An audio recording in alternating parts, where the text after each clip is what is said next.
Siendo las 20 horas, comenzamos la segunda charla de la Sociedad de Implantología Oral de Chile. Un segundillo, del mes de abril. Agradecemos la presencia de todos los socios desde Arica, Punta Arenas, y vamos a comenzar. Previo a la charla del doctor Olate, voy a comentarle algunas cosas y voy a mostrarles algunas cosas de la sociedad y también aquellas que nos permite funcionar como Sociedad de Implantología Oral de Chile. Para lo que no sé si todos lo saben, el logo de la Sociedad de Implantología Oral de Chile se ha modificado a Sociedad de Implantología Oral y Bucomaxilofacial de Chile, debido a distintos aspectos. Uno es que la resolución de las normas técnicas operativas del decreto de fuerza de ley del año 2013 nombra como la especialidad de implantología oral, ex implantología oral, como implantología bucomaxilofacial de Chile. Entonces, para estar funcionando a los nuevos tiempos de los procesos de acreditación. Ya llevamos más de 31 años, los invitamos a la página sioch.cl, en Facebook, en la Sociedad de Implantología Oral, y en Instagram de implantología.oral. Gracias a los sponsors, estamos funcionando. Agradecemos a BioRace y les dejo un pequeño video.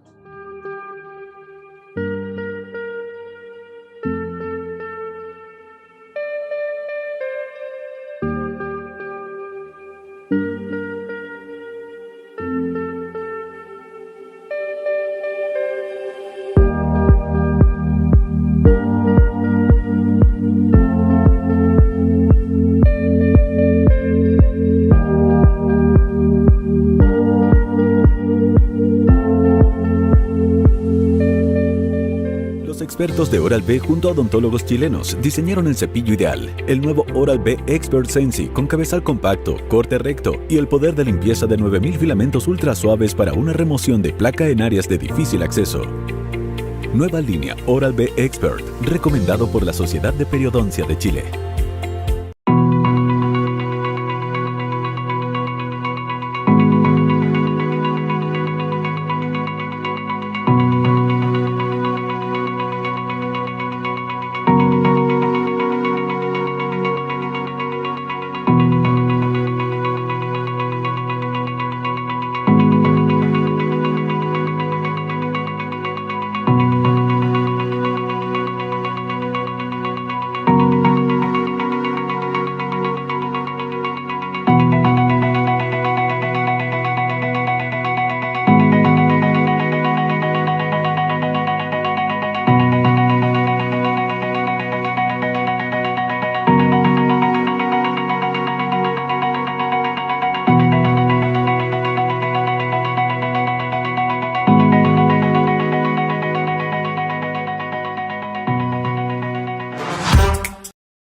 Durante la visita, antes de proceder a cualquier examen o tratamiento intraoral, se recomienda que el paciente utilice un colutorio durante 30 segundos con el objetivo de disminuir la carga viral.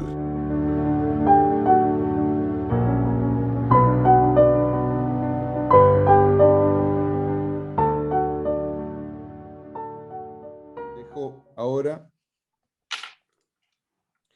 con el doctor Sergio Late. Doctor, voy a apagar las pantallas. El doctor Olate es cirujano dentista de la Universidad de la Frontera, titulado del año 2004.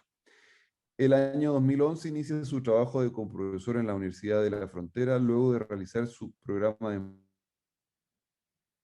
de y el doctorado de Ciencias Odontológicas en la Universidad Estadual de Campinas de Brasil. Realizó su postdoctorado en la misma universidad en el año 2017.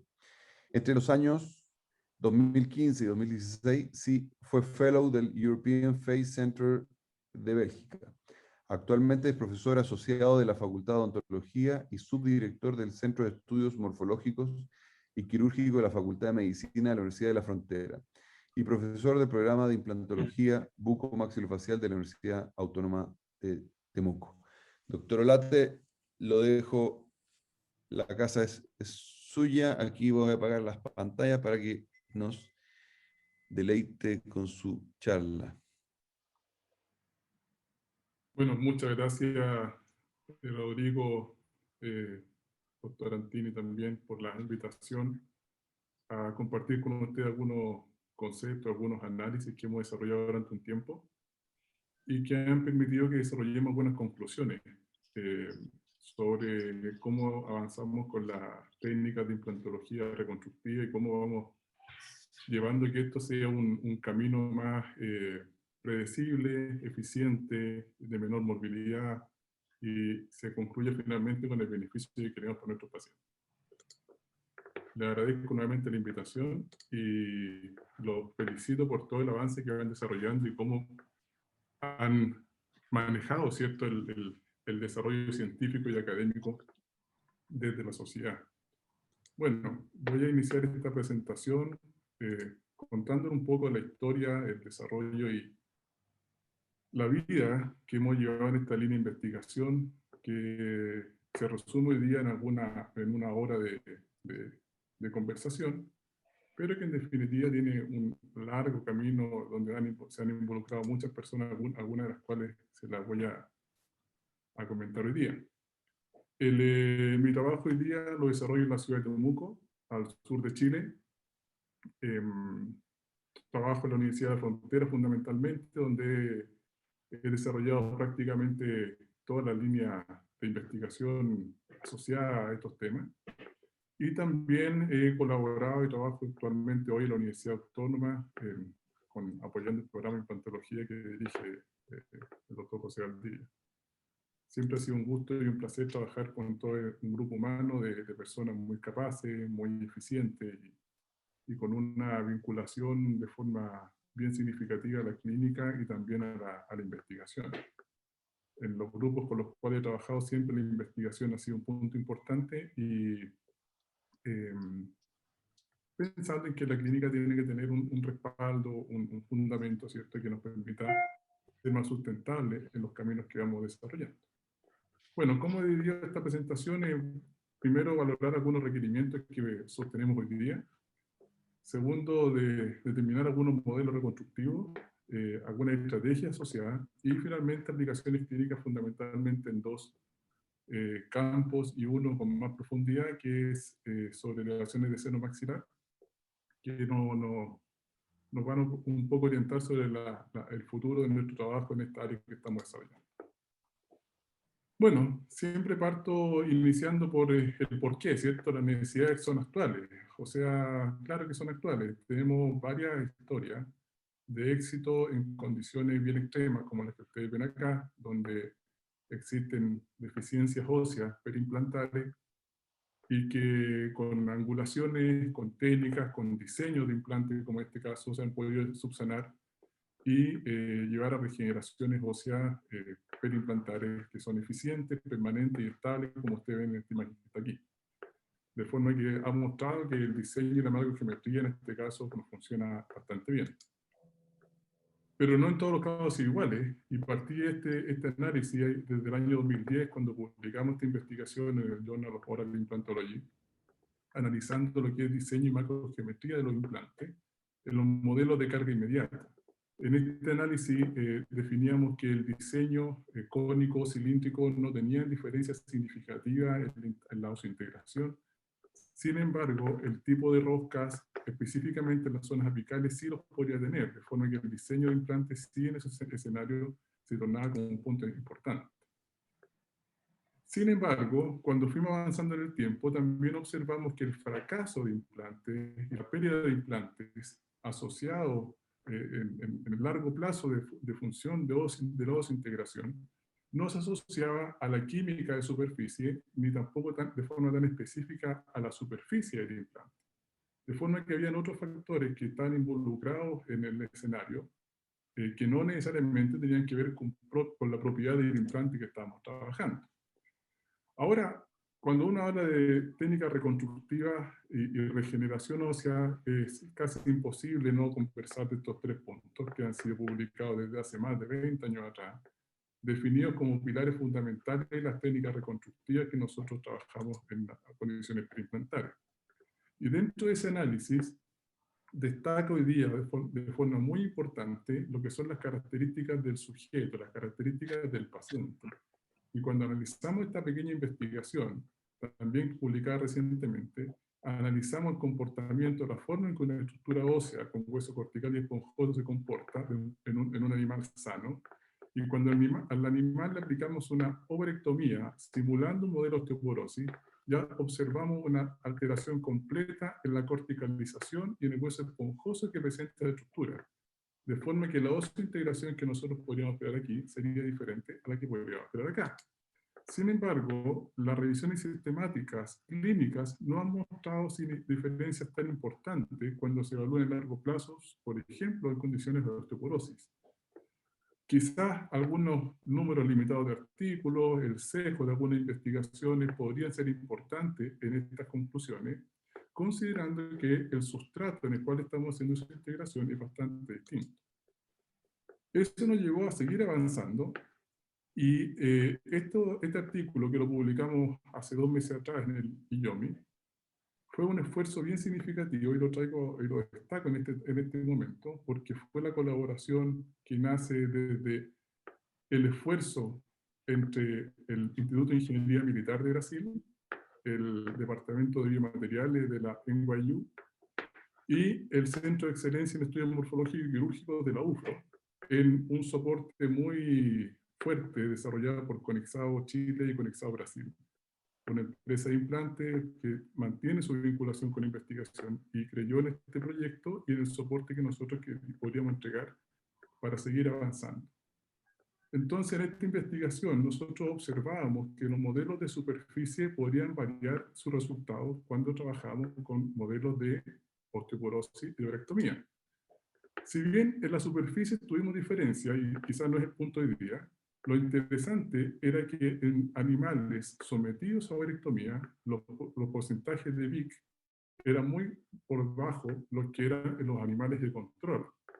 Y el BAFO también era muy distinto en los diferentes tipos de animales.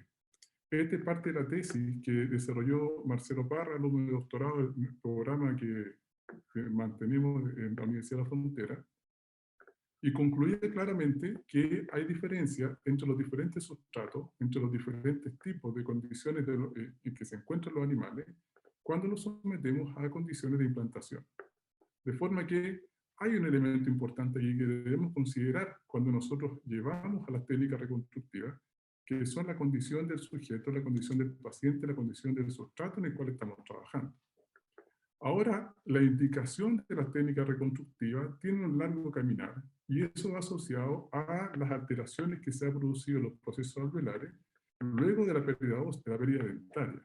Tenemos claridad que en los procesos alveolares existen casi únicamente para sostener dientes, de forma que no tener estos dientes implica remodelaciones y condiciones atróficas que son vinculadas a a la condición de bienestar, ¿cierto?, de equilibrio, de homeostasis que presenta el propio estructura ósea.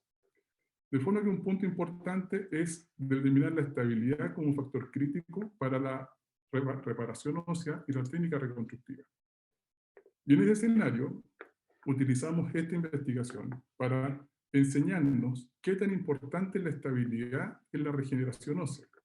Y para esto utilizamos modelos de fractura en animales que fijábamos con placas de osteosíntesis e interponíamos fibras y fascia entre los segmentos óseos para simular la ausencia de estabilidad.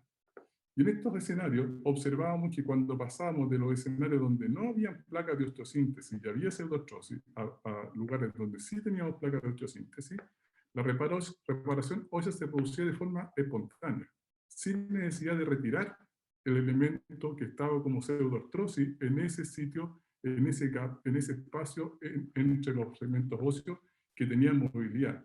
De forma que la estabilidad se presentó como un punto crítico para definir cuándo una estructura puede ir a reparación ósea y cuándo una estructura puede ir a una pseudoartrosis.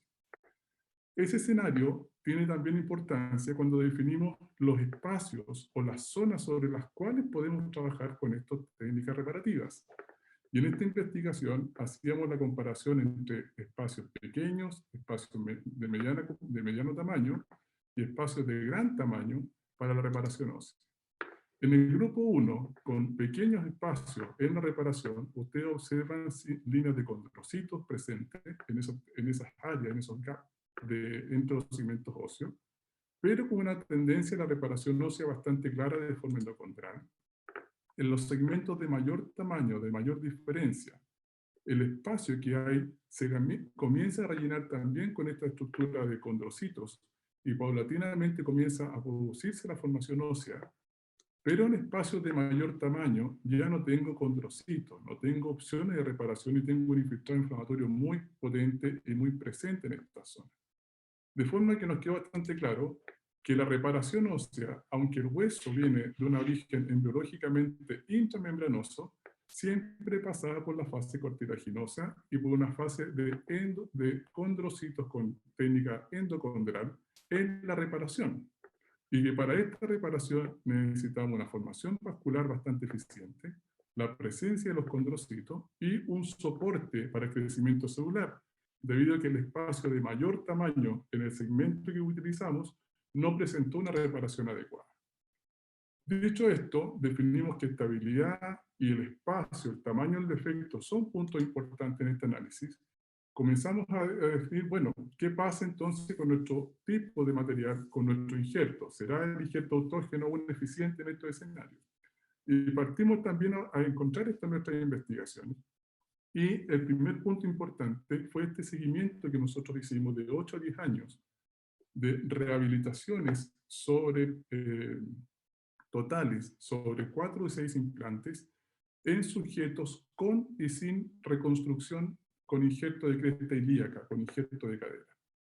Y lo interesante de esto fue que en el estudio comparativo no existió diferencias en la sobrevida de los casos con injertos y sin injerto realizado. De forma que demostramos que el uso del injerto perfectamente podría mantener estable el crecimiento y la mantención de estos implantes y de la rehabilitación realizada.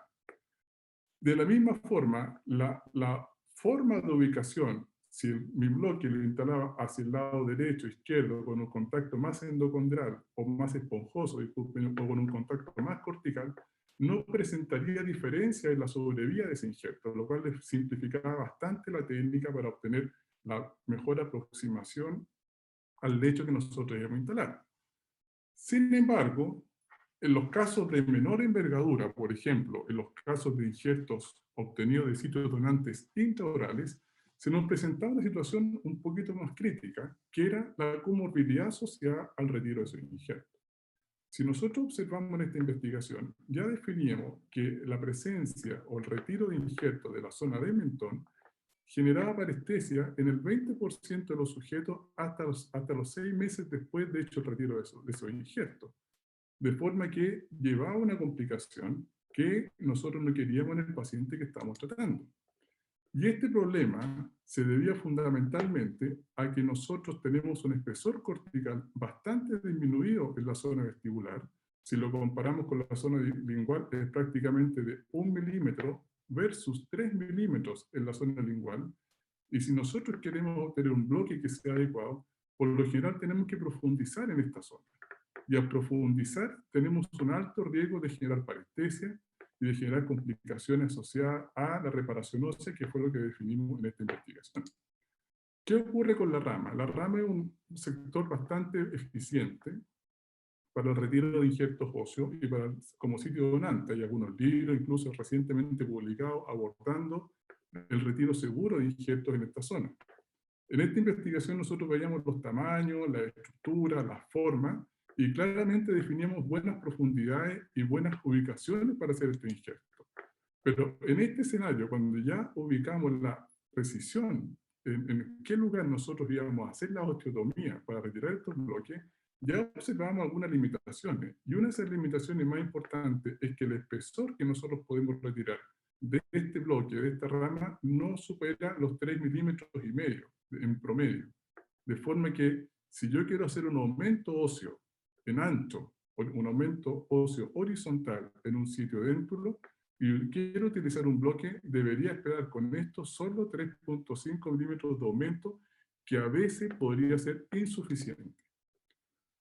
El punto más importante, quizás como desventaja para el uso de estos materiales autógenos, está en el hecho de la remodelación y la reabsorción. Y está definido que casi un 25% del material injertado autógeno se puede remodelar y se puede reabsorber. En diferentes publicaciones, el 25% parece ser el número que ordena cuánto es la cantidad de hueso autógeno que se va a perder en este escenario. Ahora, esta reducción, si bien existe, tiene que ver con la remodelación y el uso de ese hueso que se está utilizando. Nuestro esqueleto se remodela constantemente, entonces probablemente ese porcentaje de reducción sea vinculado a esa remodelación fisiológica necesaria de función. De forma que estos tres elementos que ustedes ven aquí, que son la movilidad presente, la cantidad en algunos casos reducida y la remodelación, son los que podrían justificar el por qué buscar otras estrategias, y han justificado también por muchos años esa búsqueda de estrategias para mejorar los escenarios de regeneración y reconstrucción. El material y el modelo de instalación del biomaterial hoy día entonces cobra importancia en base a este escenario. Tenemos diferentes tipos de materiales, diferentes tipos de biomateriales, tenemos de primera, segunda y tercera generación, y la verdad es un camino bien interesante el que se ha producido en todo este escenario. Las características que tienen son diferentes y cada uno quizás ataca a su punto objetivo. Por ejemplo, los polímeros, que lo hemos utilizado con diferentes estructuras, como diferentes insumos en diferentes materiales, se ha visto en técnicas reconstructivas como un elemento adecuado para hacer un vehículo de instalación. En esta revisión nosotros observamos que las publicaciones vinculadas a este uso como elemento de ayuda en la regeneración ósea estaban con altos niveles de sesgo, o sea que las publicaciones que avalaban su uso no siempre tenían la calidad metodológica adecuada para llegar a las conclusiones que se planteaban. Pero lo interesante es que la degradación del polímero podría ser un punto muy, muy crítico para la regeneración y la formación ósea. Segundo, utilizado como un vehículo de incorporación. Y tercero, estabilizando el proceso regenerativo en base a presentarse como un elemento osteoconductor en las primeras etapas, sobre todo de la regeneración y de la vascularización que se produce en la zona. Las cerámicas son otro tipo de materiales bien interesantes, que también lo hemos utilizado de forma muy intensa en algún tiempo, y entendiendo la forma en que ellas se van incorporando o la forma en que ellas se van degradando, es que nosotros deberíamos darle el énfasis al uso o al desuso en algunas técnicas. Por ejemplo, cuando trabajamos en este escenario y visualizando el vehículo, definíamos la posibilidad de instalación como partículas o como bloques. Esta es parte de la tesis que realizó el doctor Alister en su doctorado, que definía los bloques óseos para instalación en técnica reconstructiva en sus análisis primero del bloque como tal. Y aquí lo que observaba era que los microporos externos tenían tamaños, disculpen, son nanómetros, no son milímetros, son nanómetros. Los microporos externos tenían tamaños mayores y los microporos internos tenían tamaños bastante menores. Microporos nos referimos a las porosidades que van cruzando estos bloques desde la parte externa a la parte interna. Son porosidades que permiten la migración vascular, la migración de fibroblastos y la incorporación de estos injertos óseos finalmente. En el modelo que utilizó en modelos animales y realizando estos modelos de fijación, observó que el solo uso de estos elementos permitía la formación ósea por la parte externa, por el uso del periósteo, pero no se eliminaba y no se integraba este bloque utilizado para esa regeneración. De forma que no sería capaz de ser, o no sería útil para las técnicas de osseointegración necesarias en estos ambientes. Cuando ya vamos a utilizar el elemento en partícula y no en bloque, utilizamos la partícula de forma tradicional como lo hemos hecho muchos años.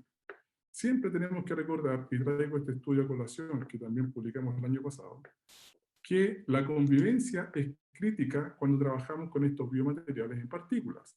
Siempre que tenemos el biomaterial en partícula instalado, vamos a tener la convivencia en el mismo sitio regenerativo de tejido conectivo. Tenemos residuos de las partículas que se mantienen en el sitio, tenemos nuevo hueso formado y el total de hueso de medición nuestra. Pero lo cierto es que la convivencia entre estos tres elementos que ustedes observan aquí, que son el nuevo hueso, que son el tejido conectivo, y que son los elementos de las partículas residuales, juegan un rol importante en la presencia y en la cantidad de regeneración o volúmenes que nosotros podemos ir aplicando. En este escenario, el tipo de partículas también juega un rol importante, y aquí, como siempre lo planteo, el tamaño sí importa y importa mucho, porque las partículas de menor tamaño son las que presentarían mejores características de integración y para la formación ósea, a pesar que en la imagenología, que en la radiografía, no se observa totalmente esa característica. Si observamos en esta publicación que realizamos en 2013, el hueso autógeno del animal, que instalamos en este defecto, y ustedes lo ven aquí con un tejido de reparación bastante clara, estas partículas de mayor tamaño, ¿cierto?, de hueso bovino liofilizado, que en la imagen se observa de gran tamaño, en la histología se observa con gran proceso inflamatorio, que lamentablemente las imágenes las tenemos de esta forma, no está en color para su definición mejor. Pero histológicamente tengo un proceso inflamatorio muy alto aquí, a pesar que la imagen me muestra que tengo estructura ósea. De forma que el tipo de hueso en partícula y el tamaño de ese hueso en partícula tendría un rol muy significativo en la incorporación, promoviéndose a nivel de las partículas pequeñas para su incorporación y su mejor integración a nivel óseo. Otro aspecto importante del material que estamos utilizando es cómo se comporta en la reparación y en la mantención. Cuando yo les hablo de estos tres elementos de convivencia, ¿por qué es tan importante esto? Porque cuando nosotros instalamos estos materiales, tienen alguna respuesta en todo su entorno. Hicimos este estudio manejando lo que es la técnica de preservación con diferentes materiales. Utilizamos el coágulo, seno injerto y algunos injertos aloplásticos, sustitutos aloplásticos. Y lo que observamos aquí fue una gran diferencia en el trabeculado. Si ustedes observan el grupo 1, que tenía solo el coágulo, un trabeculado óseo después de algunas semanas, bastante claro, eficiente. Pero este grupo, que tenía la mezcla de hidroxiapatita con beta-tricalciofosfato, mostraba un trabeculado extremadamente denso. ¿Y cuál es el problema de estos trabeculados muy densos? Es que la penetración de los fibroblastos y de los vasos sanguíneos se puede ver muy limitada debido a que estos volúmenes de material podrían dificultar la integración y, por supuesto, la futura osseointegración que nosotros quisiéramos observar. De forma que cuando hablamos de estos materiales tenemos que definir el vehículo de instalación, la diversidad de materiales que nosotros observamos, si pensamos en fábricas de este tipo de materiales, encontramos más de 1000 empresas confirmadas y la integración biológica como el tercer punto que nosotros tenemos que observar cuando hablamos de los puntos clave para esta reconstrucción. ¿Cuál es el rol que pueden cumplir aquí los factores de crecimiento? Otro punto muy importante, el rol de los factores de crecimiento. Definimos que el tamaño del defecto importa. Hay condiciones que observamos en tamaños pequeños, en tamaños moderados. ¿En qué etapa los elementos osteoconductivos, osteogenerativos, empiezan a tener un rol importante? Y la verdad es que en esta editorial nosotros hablamos sobre la idea de mejorar y de establecer nuevos parámetros para obtener técnicas regenerativas que sean eficientes, de baja morbilidad, de costo controlado. Entonces, en este escenario, por supuesto que PRF aparece como un factor súper importante, muy importante y muy destacado. El año 2018 publicamos en esta revista bien importante los escenarios que nosotros observábamos para el uso de PRF. Y la verdad es que no tiene diferencia en algunas comparaciones, pero probablemente eso se debía a la cantidad de investigación hasta ese minuto presente, que hoy día sabemos que ha crecido bastante más, que eran vinculadas a algunos parámetros muy específicos de dónde utilizarlo, de dónde hacer la aplicación. Si ustedes observan aquí, son en defectos intraóseos, de donde principalmente se hacían estas investigaciones de aplicación, en condiciones de recesiones gingivales también, es donde se hacían principalmente estas análisis, y en algunos casos de elevaciones de seno maxilar. De forma que, si bien presenta una muy buena posibilidad, puede ser que las áreas donde se han diseñado estos modelos de investigación no sean tan exigentes como para obtener esos resultados, más exigentes que nosotros esperamos en el uso de algunos elementos como factores de crecimiento. Sin embargo, el uso, el complemento, ¿cierto?, de estos elementos podría ayudar al buen ejercicio que tengan también otros elementos reconstructivos como la hidroxiapatita y el beta-tricalciofosfato, que en nuestras investigaciones previas hayan mostrado resultados no muy favorables. De forma que el complemento, ¿cierto?, con el uso de estas técnicas con PRF podría ayudarnos a alguna eficiencia en el trabajo final de la técnica regenerativa. Otro elemento como factor de crecimiento que se debe pensar en utilizar es la proteína ósea morfogenética. Este también fue una línea de investigación que siguió la doctora Uribe en su tesis doctoral, donde hacía todo un análisis sobre cómo la proteína ósea morfogenética podría irse incorporando a las técnicas reconstructivas. Y en este escenario utilizó un modelo muy exigente, que es la fisura radiopalatina, donde también se hizo una revisión sistemática bien profunda y se observaron también bastantes sesgos en los artículos, lo que significa que metodológicamente no siempre estaban de forma adecuada para obtener las conclusiones que se planteaban. Sin embargo, todos los resultados primarios de técnica regenerativa que se sustenta o se apoya con BMP parecieron muy buenos en comparación a los que no se utilizaba.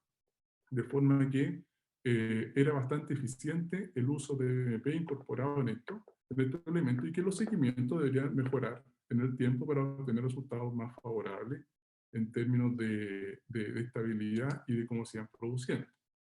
A partir de eso, diseñó un trabajo, una investigación también con modelos animales, utilizando BMP para colaborar con la regeneración ósea en defectos críticos con diferentes condiciones y diferentes materiales. Y aquí se comparó el uso de injerto autógeno con la aplicación también de hidroxiapatita y de otros elementos. Entonces, cuando ustedes ven el defecto, los defectos se ven regenerados de esta forma, un tejido óseo bastante claro, con ciertos elementos de canales de Hardy, ¿cierto?, característicos de estas zonas corticales. Y cuando se utilizaban ya los defectos, ustedes ven aquí la diferencia entre la línea de la osteotomía y el defecto que se producía, y se mantenía solo el coágulo como elemento de control. Claramente se producían deficiencias en esta reparación ósea, donde hay mucha fibra, mucho tejido conectivo, mucha alteración, donde por supuesto no tenemos estructura ósea formada. Cuando usamos autoinjerto, el escenario siempre era altamente favorable, sobre todo apoyado con proteína ósea morfogenética. Y luego cuando empezamos a utilizar biomateriales, claro, encontramos algunas diferencias, pero aún así capacidad de regeneración ósea bastante buena, donde se establecía claramente la capacidad que tiene la proteína ósea morfogenética en colaborar con el proceso. Ahora podemos discutir largamente sobre las cantidades de utilizar, los métodos de utilizar, la forma de utilizar, si se incorporan con técnicas de nanopartículas, también una visión bastante innovadora que se ha presentado en los últimos 2 años como técnica regenerativa. La verdad es que BMP sí nos contribuye en estas regeneraciones y siendo bastante eficiente, haciendo más eficiente el resultado de la regeneración con el uso de los biomateriales. De forma que tenemos claramente un impacto positivo en los factores de crecimiento sobre lo que es el uso de biomateriales para la técnica regenerativa. Tenemos que definir cantidad y calidad, vale decir, los volúmenes necesarios para hacer de esta técnica regenerativa aún más eficiente y de menor costo. Y la aplicación conjunta con materiales no autógenos, de forma que nosotros podríamos integrar diferentes tipos de materiales, diferentes vehículos o formatos de ese vehículo para hacerlo más eficiente la técnica regenerativa, como una idea, ¿cierto?, que estamos trabajando hace un tiempo en los nuevos proyectos de investigación que están vinculados. Ahora, ¿qué punto importante tenemos que entender aquí también? El tipo de defecto. El tipo de defecto es súper importante. Ya pasamos por las características de oseointegración, pasamos por las características de los materiales, el hueso autógeno como material, el por qué, el por qué sí, por qué no. Pero en definitiva es el tipo de defecto el que también nos lleva mucho a la definición de qué tipo de técnica utilizar. Y voy a hablar solamente de 2, porque el tiempo es breve, y con estos 2 quiero instalar algunas ideas de trabajo. Primero, para el defecto horizontal. ¿Cómo hemos ido avanzando con el defecto horizontal? El defecto horizontal tiene una larga historia del uso de bloques como ustedes lo ven aquí. Técnica bastante habitual, que la repasamos al inicio de esta presentación, donde el bloque se toma del sector que deseamos, se modela y se fija con este tornillo de osteosíntesis de forma bastante regular, ordenada y eficiente. Nuevamente, la anatomía del defecto tiene un punto clave en este escenario. Cuando hablamos de aumentos de ancho, hablamos de diferentes autores que pueden estar involucrados aquí, y Busse del año 96 ya colocaba el autoinjerto con esta restricción que tenemos en el aumento del espesor. Pero otros autores, utilizando también estos materiales, mostraban algunos alcances semejantes al uso del autoinjerto, con algunas excepciones donde teníamos volúmenes mayores, pero en definitiva cercano a los 3,5, a los 4 milímetros en el mejor de los casos, ¿cierto? Dándole cierta estabilidad a ese material. En esta investigación, nosotros utilizamos un vehículo distinto, que fue una hidroxiapatita porosa. Vale decir que las partículas de hidroxiapatita venían con porosidades y en conjunto con una proteína ósea morfogenética se realizó la mezcla para hacer el aumento horizontal en estos casos. La idea fue siempre trabajar con aumentos que fueran exigentes para que la instalación de nuestro implante, la oseointegración, se hiciera en estos sectores de una forma regular y ordenada. Nuestros resultados fueron buenos, aunque al hacer los procesos de instalación de los implantes, en algunos casos observamos que perdíamos o que teníamos algo de movilidad o que algún segmento o alguna partícula del material aún se presentaba. Entonces fue eficiente para obtener oseointegración, sin duda, para tener estabilidad del implante, pero yo quedé con la sensación que nos faltó un poquito más. Pero la estadística nos mostró eficiencia y funcionando de forma regular. Entonces aquí nosotros hacíamos nuestro acceso quirúrgico, la instalación del material, una membrana superficial, y luego los procesos de instalación de implante con la desintegración de forma regular. El diseño del implante nuevamente aquí tiene función. Volvíamos a la investigación en 2010, donde definíamos que el tipo cónico en estos casos era muy importante y mostraba diferencias con los otros implantes de diseño cilíndrico, de forma que el tipo cónico siempre nos fue fortaleciendo en este caso. Bien. Recientemente también tuve la oportunidad de colaborar con el doctor Farías en su análisis, en su trabajo y en su avance sobre lo que son los aumentos horizontales, desarrollando la técnica que él ya lleva bastantes años acuñada y que resultó en estas publicaciones, que algunas de ellas han sido aprobadas por journals como el que ustedes ven en la imagen. Y en estos casos se hacía la comparación entre las etapas pre y la después de 4 meses de hecha la instalación de estos materiales, donde se utilizaba la mezcla, ¿cierto?, de puros también con PRF, disculpen, y membranas de PRF. Entonces, la imagen muestra claramente cómo se desarrolla la técnica del Temple, que es una técnica que en realidad un nombre complejo, porque esto fue y volvió de la revista cerca de 4 veces, solamente para la discusión de qué nombre le colocábamos al paper. Y era porque el tipo de nombre, a algunos revisores les gustaba, a otros no, y comenzaba todo este pimponeo clásico que se hace en investigación. Pero fue interesante porque el Tenting Screw Technique fue presentado aquí, así, llevándolo a un estado comparativo con otras opciones reconstructivas, y la verdad es que la secuencia que se presentaba mostraba total eficiencia, instalación de implante, con torque de instalación bastante adecuado, de forma que es una técnica muy eficiente en casos donde existen estas alteraciones, donde tengo segmentos y donde hay opciones para hacer aumentos con estos tornillos de osteosíntesis que nos van permitiendo la formación de la tienda, que finalmente se cubre con el injerto que se coloca. Bien. Fue un resultado bastante significativo, y las muestras están en estos escenarios donde se van aumentando los volúmenes de aumento óseo y también la capacidad de instalación de implante en los sectores donde se ha utilizado.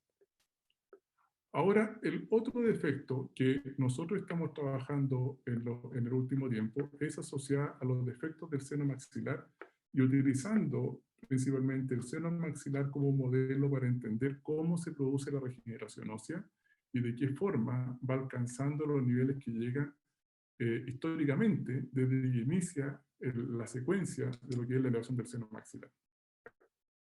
En la morfología del seno maxilar nosotros observamos estos escenarios clásicos. Yo creo que debe ser de la cirugía reconstructiva probablemente implantológica más realizada, donde con el aumento de volumen óseo dentro del seno, como ustedes ven acá, es posible hacer la instalación del implante sin mayores complicaciones. Bueno, el año 1996 se realizó este consenso, donde se reportaba la versatilidad y la forma en que se iba haciendo la elevación del seno maxilar, cómo se iba consiguiendo, cómo se manejaba, y en ese minuto, le estoy hablando más de 20 años atrás, ya se planteaban estos parámetros, este tipo de materiales, en la técnica reconstructiva de forma habitual, con seguimiento de 3 a 5 años, o sea, era una técnica ya asentada dentro de todo lo que se estaba manejando. El año 96, el mismo grupo de autores fue invitado a hacer, en 2016, fue el mismo grupo de autores invitados a hacer una revisión de los conceptos. Entonces, después de 20 años dijeron, bueno, hemos cambiado el uso de materiales, hemos cambiado el uso de materiales a materiales que hoy día pueden ser no inductivos, para hacer la persistencia del volumen dentro del seno maxilar.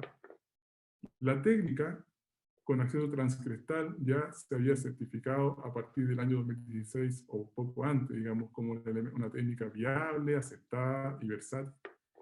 Los implantes angulados, ¿sí?, también se manejaban con la posibilidad de disminuir la cirugía de elevación de seno maxilar. La combinación de técnicas de elevación por aumento intrasinusal y aumento de ancho también permitía mejorar los resultados estéticos, y los implantes cortos también se comenzaron a aplicar como alternativa.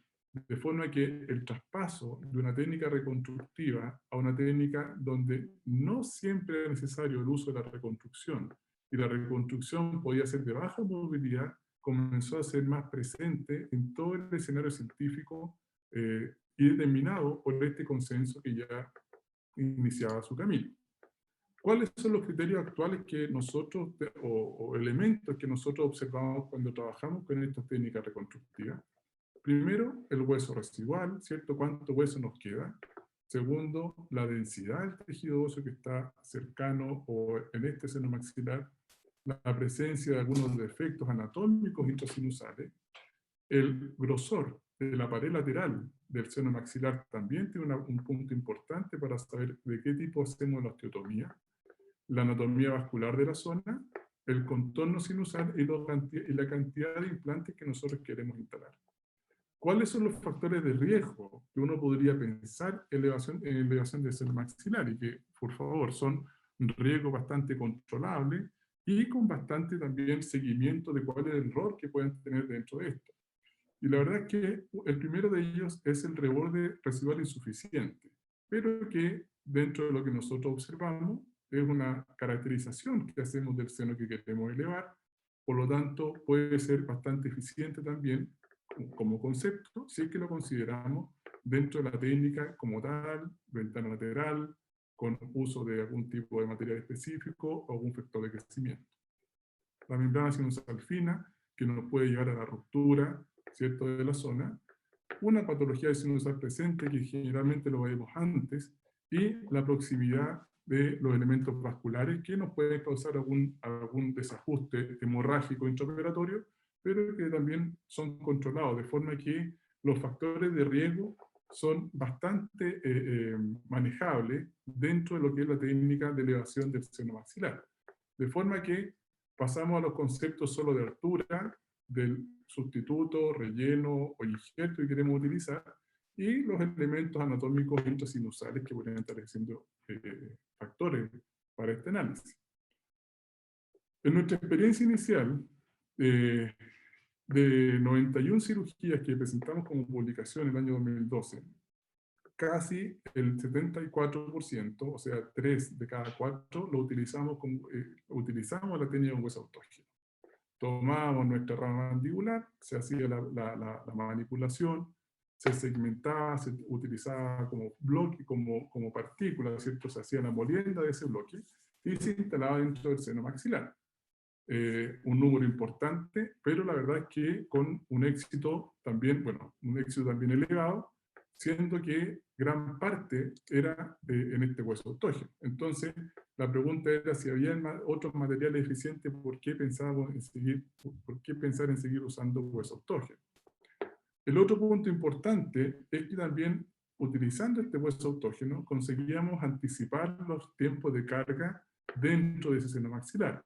Por ejemplo, en esta investigación comparamos el resultado histológico de la instalación de implantes después de 2 meses o después de 6 meses de hecho una elevación de seno maxilar, y veíamos que histológicamente los resultados eran muy eficientes y comparables en los dos sujetos, en los dos grupos, ¿cierto? De forma que en casos de elevaciones muy exigentes, el uso de un hueso autógeno sí podría ser de ayuda si yo quisiera adelantar mis tiempos de carga en ese seno maxilar. Pero el uso de los biomateriales está completamente instaurado dentro de estas técnicas y de forma muy eficiente también. Entonces, situaciones clínicas como esta, donde nosotros observamos una condición que se puede hacer con diferentes opciones de técnicas quirúrgicas, algunos dirán, usemos implantes cortos, otros pensarán quizás algún implante angulado, y quizás alguno otro solamente una elevación transgestal. Nosotros pensamos en este caso utilizar una técnica de ventana lateral bastante convencional, con implantación inmediata, y en esa implantación inmediata utilizamos un hueso bovino liofilizado como elemento clave para esa estabilidad, con buenos resultados y con muy buena eficiencia. En otros casos, utilizamos el mismo concepto, el mismo parámetro, con defectos bastante similares, y utilizamos en este caso un hueso holoplástico con un factor de crecimiento que era Gen 21, que nos llegó tiempo atrás, que lo utilizamos como un factor de crecimiento vascular endotelial para también mejorar la capacidad regenerativa y también con muy buenos resultados, sin grandes complicaciones y también utilizando en algunos casos las técnicas de implantación inmediata.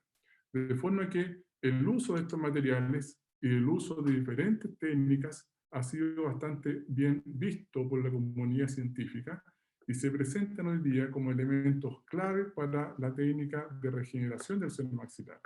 De forma que no hay ninguna evidencia en estos escenarios que el hueso autógeno sea mejor que el biomaterial cuando se comparan condiciones clínicas como las que les mostraba recién, y en todo existe algún grado de formación ósea.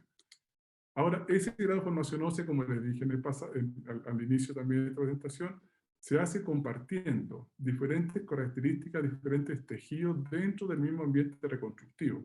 De forma que el uso de diferentes materiales nos va a llevar a este escenario, donde tenemos elementos óseos, elementos de material y tejido conectivo circulando en el mismo ambiente que nosotros queremos utilizar para su integración. De forma que es una estructura que es bien versátil, que nos ayuda a disminuir el tiempo quirúrgico, y a pesar que tenemos un pequeño aumento en el costo por la compra de un material, se puede disminuir por la reducción del tiempo quirúrgico y por la reducción de movilidad que va asociada en este caso, si yo quisiera tomar un injerto autógeno. De forma que el seno maxilar comenzó a tomar también parte de nuestro trabajo, de nuestra tarea, para entender de mejor forma cómo se producía esta regeneración, cómo se producían las características regenerativas, y llegamos a este análisis que, si tienen la oportunidad, lo podrían leer porque entrega algunos parámetros bastante definidos de cuáles son los conceptos quizás por detrás de esta buena eficiencia que presenta el seno maxilar. Entonces, una de ellas es basada en los tipos de materiales que vamos utilizando.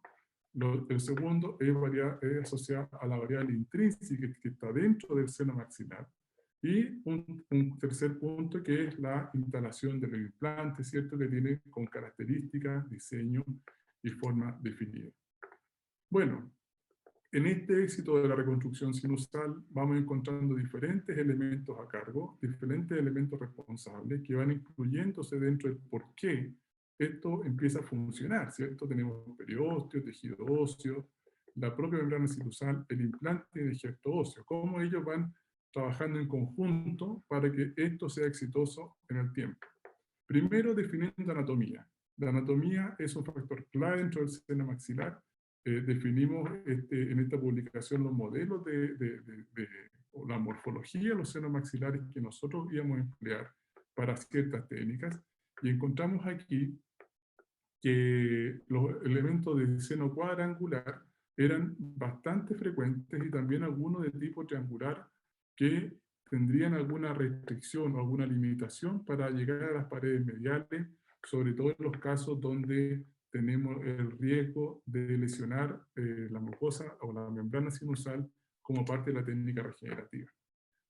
Bien, ahora, en este escenario de reconocer la capacidad regenerativa y de reconocer la morfología del seno maxilar, comienza a surgir la idea de trabajar solamente con elevaciones de seno maxilar y sin ningún tipo de material.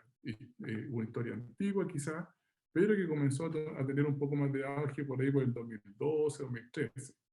Y en esta investigación que publicamos en el año 2013, se planteó ese mismo escenario.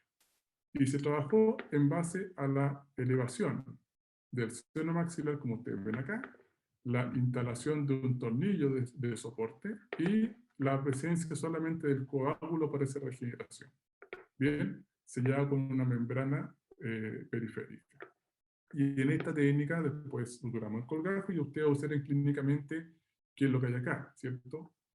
Es solo tejido mucoso y hueso, no hay dientes. Bien.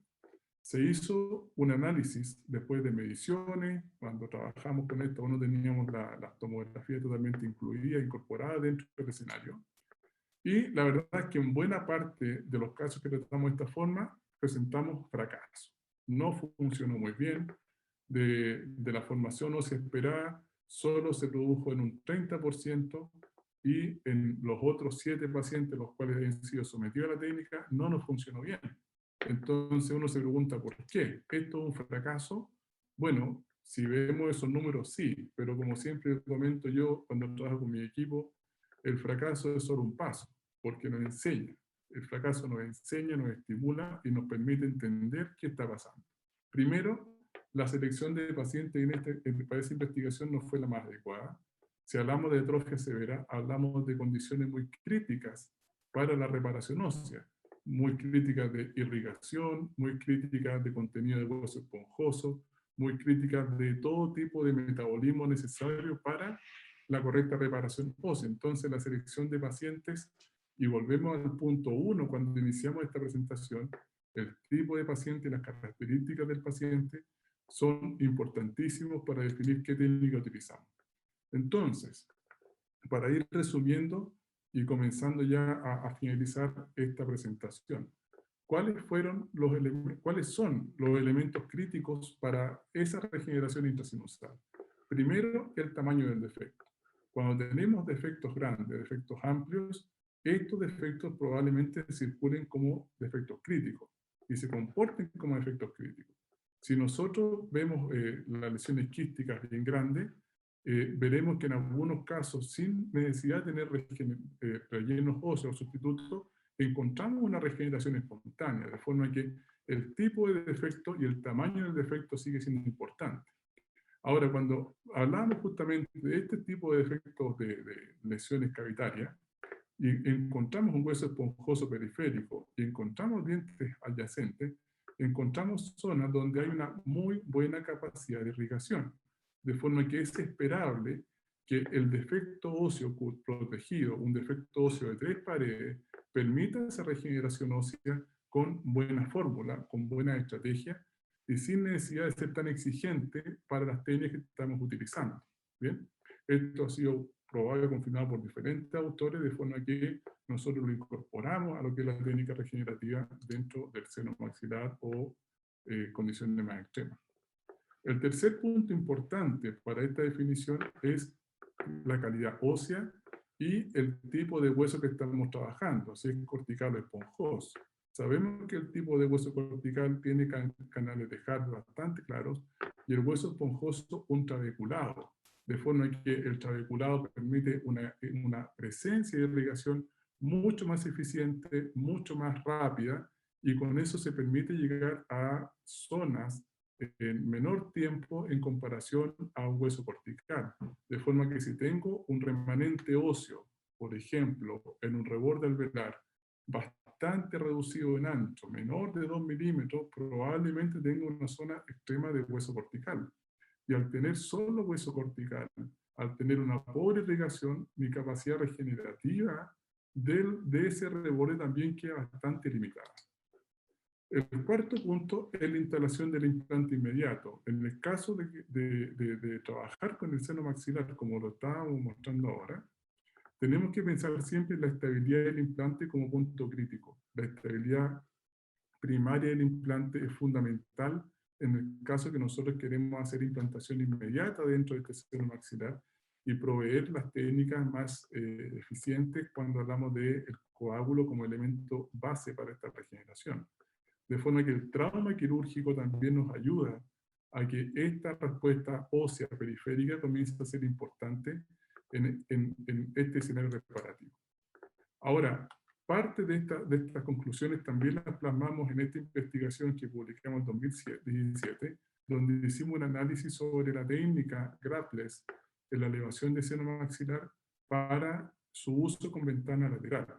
Y la verdad es que en esa revisión fue muy eficiente el resultado. Encontramos muy positivos elementos que nos apoyaban en las conclusiones que les comento recién sobre por qué podríamos funcionar bien en esta técnica regenerativa, y nos llevó a pensar en algunas opciones que nosotros debiésemos manejar para la técnica quirúrgica y cómo seguir con nuestros ensayos clínicos, con nuestros estudios clínicos al punto asociado. En este escenario, el diseño del implante funciona bastante bien como un implante cónico fundamentalmente para mejorar los parámetros de estabilidad inicial. Entonces las conclusiones en este escenario eran que eran técnicas muy versátiles, que a pesar de ser versátil, los criterios para el uso de estas técnicas solamente con coágulo dentro del seno maxilar eran muy ambiguos, y que aún así el fracaso era bastante moderado, de forma que el seno maxilar se tornaba como una estructura súper noble para poder hacer esa técnica regenerativa. El estudio clínico lo comenzamos a hacer y está finalizándose dentro de los próximos meses, pero porque lo íbamos a finalizar el año pasado, pero tuvimos retraso en algunos elementos. Y utilizamos zonas donde teníamos el seno maxilar de estas condiciones que ustedes ven acá, y hacemos nuestra técnica de ventana lateral, bastante estándar, bastante común. Fuimos con nuestro implante, aquí trabajamos con un implante cónico, de diseño cónico, también de la empresa Conexao, que nos está apoyando en esta investigación. Y ustedes ven cómo se observa el parámetro apical en contacto con la mucosa, ¿cierto? Con la membrana del seno maxilar. Luego se comienza el relleno, el estímulo sanguíneo en la zona, y el rellenado de sangre dentro de ese sitio. Y así vamos viendo la imagen, cómo se va presentando. Luego aquí tenemos la imagen con 30 días, y aquí tenemos la imagen con 150 días, donde ya observamos una zona cortical presente, y una zona apical que alguno pensará está en contacto con dentro del seno, ¿cierto? Pero lo correcto es que no es así, no está dentro del seno. Son zonas donde se ve un espesor óseo bastante limitado, pero tenemos evidencia que sustenta que el contacto sería sobre láminas muy pequeñas de tejido óseo, que uno podría pensar quizá no es útil si nosotros queremos hacer osseointegración y darle carga y función estable en el tiempo, pero sigue siendo una técnica muy versátil, pensando en que esa posibilidad regenerativa existe. Otro escenario más crítico fue en este caso, donde con este tipo de oclusión también decidimos hacer una cirugía ortognática para llevar la maxila hacia la posición de oclusión adecuada. Entonces, en un segundo tiempo, optamos por hacer la instalación de implantes. Utilizamos la misma técnica, los mismos elementos. Ustedes ven las perforaciones con la ventana lateral realizada.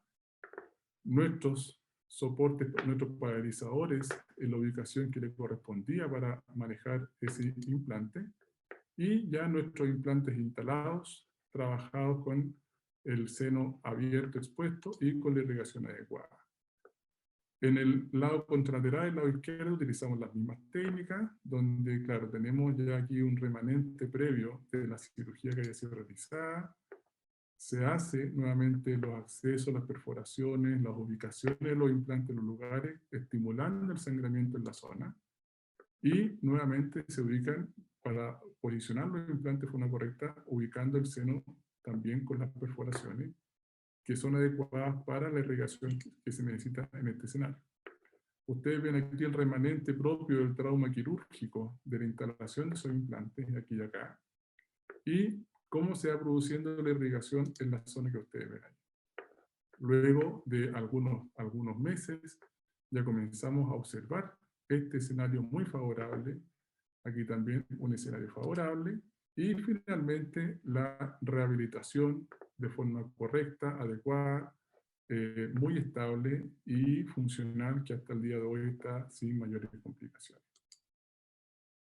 Bueno, para ir finalizando, me gustaría dejar algunos mensajes. Primero, en que la investigación que vamos realizando desde hace 10 años prácticamente ha permitido integrar algunos conceptos y algunos procesos biológicos. Procesos biológicos que van siendo más eficientes para el manejo de las diferentes técnicas, la integración de condiciones distintas de nuestros pacientes. Estamos con una curva de vida, ¿cierto?, distinta a la que teníamos hace 20 años atrás. Siempre le digo a todos mis alumnos, es muy diferente operar una persona que mide 2,10 metros y es rugbyista, a una persona que mide 1,50 m y es bailarina. Es muy distinto desde el punto de vista de la estructura, de la morfología, del comportamiento de tejido, y tenemos que personalizar nuestros tratamientos en base a esos escenarios con profundos conceptos biológicos detrás de estas técnicas. El segundo elemento es que hoy día somos cada vez más versátiles en las técnicas que aplicamos. Si bien vamos dejando algunas quizás más mórbidas o más complejas, o otras más simples, esto no significa que tenemos que olvidar las técnicas pasadas. Y no las tenemos que olvidar porque cuando surgen, en el comienzo de los tiempos, surgen por algunos motivos.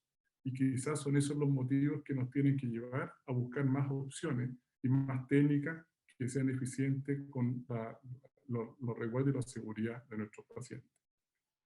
Y el tercer elemento es que, bueno, yo soy de Temuco y siempre tengo diferentes formas de llegar a Temuco. Uno puede venir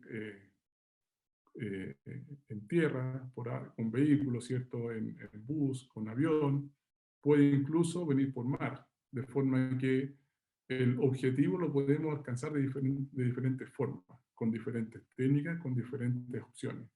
Y la invitación es siempre hacer un análisis crítico de lo que está llegando a nuestras manos y el por qué está llegando a nuestras manos y cómo tener la tranquilidad de que hay un soporte detrás de todo eso que se está manejando.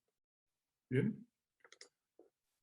Les dejo mis contactos, siempre muy contento de la posibilidad de conversar estos temas. Voy a quedar a disposición ahora para discutir algunos temas, responder algunas preguntas. La investigación en este escenario está súper interesante, está muy versátil y si quieren después obtener algunos papers, bueno, aquí tienen mis contactos de investigación y si quieren bajarlo, algunos los podrán bajar y si no los tienen, me lo pueden solicitar a alguno de estos contactos. ¿Bien? Muy amables, muchas gracias por escucharme y muchas gracias por la invitación para estar hoy junto a ustedes. Gracias a ti, Sergio. La verdad que ha sido una charla espectacular, ha sido muy entretenida y yo creo que, al igual que muchos socios, hemos aprendido muchísimo. Y esta ha sido una charla distinta. ¿A qué me refiero? Ha sido una charla donde no solamente están gente conectada desde Chile, sino que hay gente, y vamos a empezar a leer las preguntas desde Bolivia, de Perú y distintas partes de Latinoamérica. Y voy a comenzar con las preguntas. El doctor Huáscar Ayllón, de Bolivia, dice: excelente, Sergio, ¿qué opinas del uso de la proteína morfogenética en la reconstrucción alveolar en la práctica clínica implantológica? Saludos desde Bolivia. Muchas gracias, Huáscar, por la pregunta. Yo creo que es un elemento muy eficiente. BMP nos entrega ya desde tiempo seguridad en muchos aspectos. Sin embargo, hay algunos parámetros que aún no están completamente definidos. En cantidades incorrectas, BMP nos puede estimular no la vía de la formación de osteoblastos, sino que la formación de condrocitos.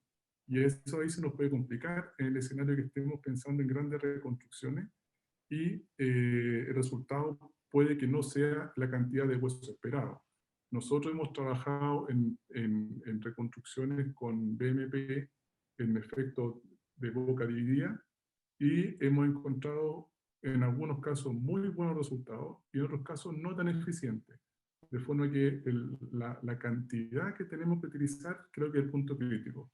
El segundo punto crítico con BMP pienso que está en la velocidad de instalación. Porque cuando lo instalamos de una sola vez, tenemos un gran volumen en la primera parte, pero el progreso de la formación ósea continúa. Y ese progreso no lo tengo cuando lo aplicamos de forma directa en una sola oportunidad. Y ahí que viene el concepto de probablemente hacer liberación controlada, en base a nanopartículas para ese uso de BMP. Y las pocas investigaciones que yo tenía la oportunidad de leer han sido bien esperanzadoras, pero no son a escalas clínicas importantes todavía. Perfecto. El doctor Engel Salazar. Gracias por el excelente seminario. Mi pregunta es, dentro de la organización estructural del injerto, ¿se pueden obtener injertos de tipo cortical, esponjoso y mixto? ¿Recomendaría alguno sobre otro para aumentos de rebordes alveolares? Muchas gracias. Saludos desde Viña del Mar. Disculpa, la pregunta es sobre injerto autógeno al comienzo. Dice, dentro de la organización estructural del injerto, se pueden obtener injertos de tipo cortical, esponjoso y mixto. Y si recomendaría alguno de esos sobre otro para aumentos de rebordes alveolares. Gracias por la pregunta. Mira, sí, bueno, cuando uno utiliza el hueso en partícula y tengo un origen cortical y un origen esponjoso, el hueso en partícula actúa como si fuese una matriz esponjosa.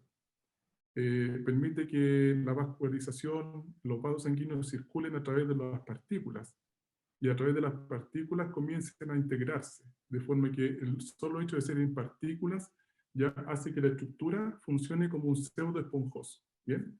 Ahora, si hablamos del tipo, si es autógeno o no autógeno, por supuesto el hecho de que sea esponjoso va a tener mayor capacidad de irrigación, mayor capacidad de vascularización, mayor capacidad de celularidad en este escenario. Pero los volúmenes de huesos esponjosos intraorales son bastante limitados los que se pueden obtener. De forma que no sé la eficiencia real que podríamos tener, y dentro de eso el mejor lugar para obtener ese material es la sínfisis, y nosotros ya mostramos en esas investigaciones que el tamaño que tenemos, volumen, es bastante limitado y la morbilidad puede ser muy aumentada. De forma que no creo que sea muy aconsejado en esta altura trabajar de esa forma. Perfecto. El doctor Osvaldo Gaona. Excelente presentación, doctor Olate. Gracias. Pregunta, ¿qué sistema de tornillos y mini placas usa o recomienda para hacer la técnica de screw dents?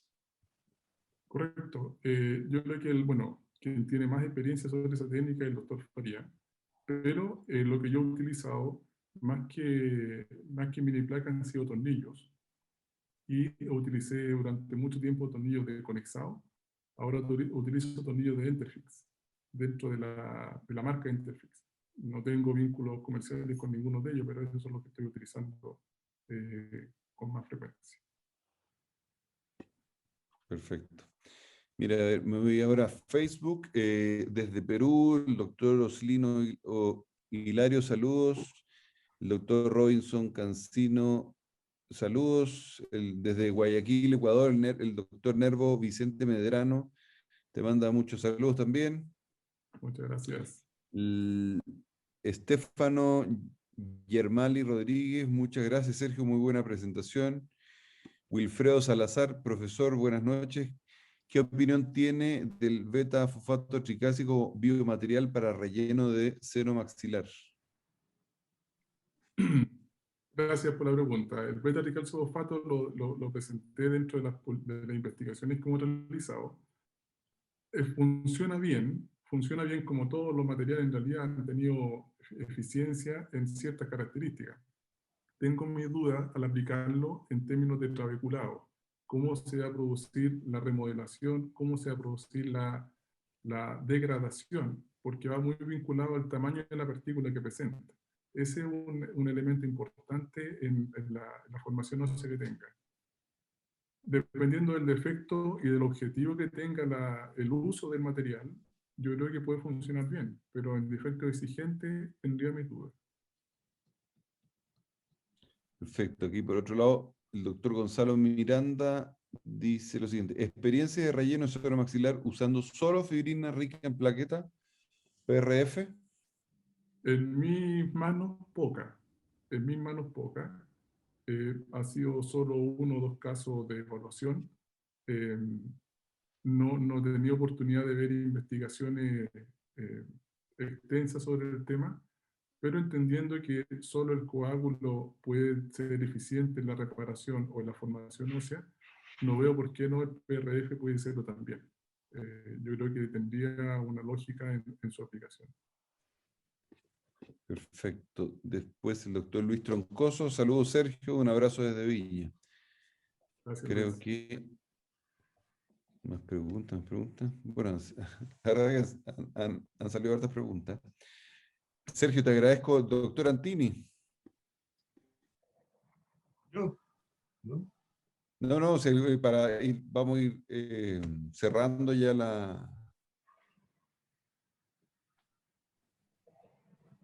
¿No? Bueno, pido ahora que soy past president, le pido autorización al presidente. Bueno, a nombre de la Sociedad de Implantología de Chile, la verdad que Sergio ha sido un honor tener a tan buen expositor chileno del sur, Temuco. La verdad que tenemos muy buena relación con la gente en Temuco y en todo Chile, pero específicamente en Temuco, donde se inició la primera filial de la Sociedad de Implantología Oral de Chile, así que el cariño de Temuco es muy grande y te agradecemos tu charla. Acá dice, bueno, doctor José Ramírez también, muchas gracias, doctor Olaste, por esta presentación. Y quisiera nuevamente agradecer tu presencia. Aquí ya puse por otro lado, por aquí. Los sponsors, Verizon, Oral-B Expert, GlaxoSmithKline, Nobel Biocare, AlphaBio, PerioAid, Care, quedó en la deuda para que cuando levantemos a YouTube van a aparecer los videos de las casas comerciales. Así que agradezco el tiempo, Sergio, nuevamente a todos los socios presentes y no sé, ¿alguna palabra, doctor? Sergio, ¿algo? ¿No? Pero por supuesto, yo quiero expresar mi sentimiento más profundo de admiración a este hombre que tiene tantos méritos. Ha sido tan estudioso, un investigador valiosísimo. Eres un orgullo para nuestra sociedad y para nuestro país tenerte con nosotros. Así que te felicito y te insto a que sigas inspirándote para hacer cada día mejores cosas. Felicitaciones y muchas gracias por tu entrega. Maravillosa tu conferencia. Muchas gracias. Muchas gracias. Muy considerado en el seno de nuestra sociedad. Felicidades. Muchas gracias. Muchas gracias. Gracias. Muchas gracias. Bueno, Sergio, nuevamente a todos los socios agradecemos el tiempo. Les recordamos toda la información en los cursos que vienen en adelante, así que estén atentos a las redes sociales, al canal de YouTube y así una serie de comunicaciones que tenemos para entregarle a todos los socios. Sergio, nuevamente muchas gracias y nos estamos viendo.